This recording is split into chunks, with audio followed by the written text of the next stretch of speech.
ಇದು ಬರೀ ಟೂರಿಸಮ್ ಒಂದೇ ವಿಚಾರ ಅಲ್ಲ. ಇದು ನಮ್ಮ ಭಕ್ತಿ, ನಮ್ಮ ಭಾವನೆ ಆ ಕಾವೇರಿ ತಾಯಿಗೆ ಯಾವ ರೀತಿ ಮತ್ತು ಆ ನೀರಿನಲ್ಲಿ ಆ ಜನರು ಅನೇಕ ಸಂದರ್ಭದಲ್ಲಿ ಕಾವೇರಿಯಲ್ಲಿ ಏನು ಅವರು ಆ ಭಗವಂತನಲ್ಲಿ ಕಾಣಬೇಕು ಅಂತಿದ್ದಾರೆ, ಆ ತಾಯಿಗೆ ಗೌರವ ಕೊಡಬೇಕು ಅಂತಿದ್ದಾರೆ, ಪೂಜೆ ಮಾಡಬೇಕು ಅಂತಿದ್ದಾರೆ.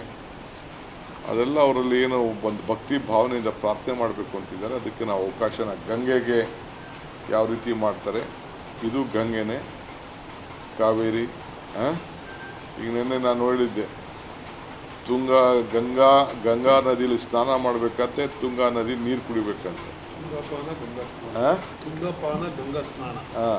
ಹಂಗೆ ನಮ್ಮದು ಕಾವೇರಿದು ಅದಕ್ಕೊಂದು ವಿಶೇಷವಾದಂಥ ರೂಪ ಕೊಡಬೇಕು.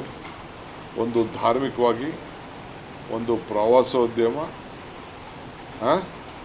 ಇವೆಲ್ಲ ಕೂಡ ನಾವು ಗಮನದಲ್ಲಿಟ್ಕೊಂಡು ನಮ್ಮ ನೀರಾವರಿ ಇಲಾಖೆ 3-4 ಇಲಾಖೆಗಳು ಸೇರಿಕೊಂಡು ಅದನ್ನು ರೂಪಿಸ್ತಾ ಇದ್ದೇವೆ. ಸೊ ಅವರೆಲ್ಲ ಏನೇನು ಅವ್ರ ಅನುಭವಗಳನ್ನ ತೆಗೆದುಕೊಂಡು ಬನ್ನಿ ಅಂತ ಕಳಿಸಿದ್ದೆ. ಅವ್ರು ಬಂದು ಕೊಟ್ಟಿದ್ದಾರೆ, ರಿಪೋರ್ಟ್ ಕೊಡಲಿ, ನಾನು ಕೂತ್ಕೊಂಡು ನಾನು ನೋಡ್ತೀನಿ.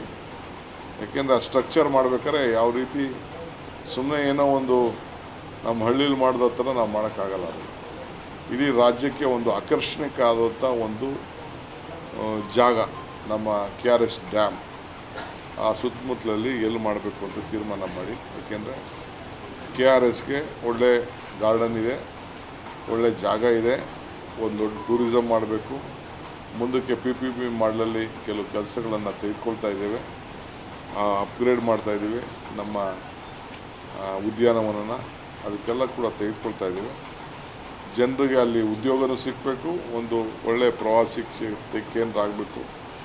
ಅದಕ್ಕೆಲ್ಲ ವ್ಯವಸ್ಥೆನೂ ಈಗಾಗಲೇ ನಾವು ಪ್ರಾರಂಭ ಮಾಡ್ತೇವೆ.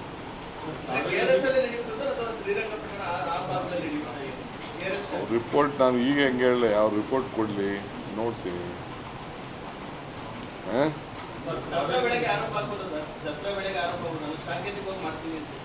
ನೋಡೋಣ.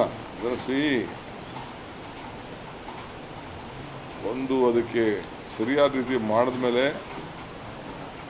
16 ವರ್ಷ ಆದರೆ ಅಲ್ಲಂಗೆ 100 ವರ್ಷದಿಂದ ನಡೀತಾ ಇದೆ. ಹಂಗೆ ಒಂದು ಫೌಂಡೇಶನ್ ಅದಕ್ಕೆಲ್ಲ ಸರಿಯಾದ ರೀತಿ ಮಾಡಬೇಕು.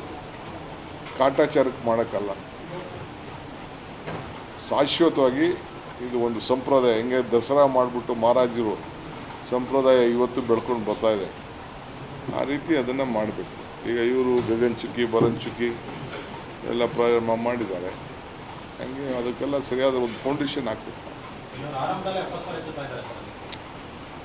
ಟೀಕೆಗಳು ಸಾಯ್ತವೆ, ಕೆಲಸಗಳು ಉಳಿತವೆ.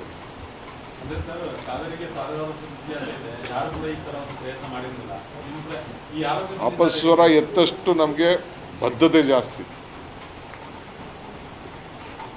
ಅಪಸ್ವರ ಟೀಕೆಗಳು ಬರಬೇಕು. ಕಲ್ಲು ಪ್ರಕೃತಿ, ಕಡದರೆ ಆಕೃತಿ, ಪೂಜಿಸಿದರೆ ಸಂಸ್ಕೃತಿ.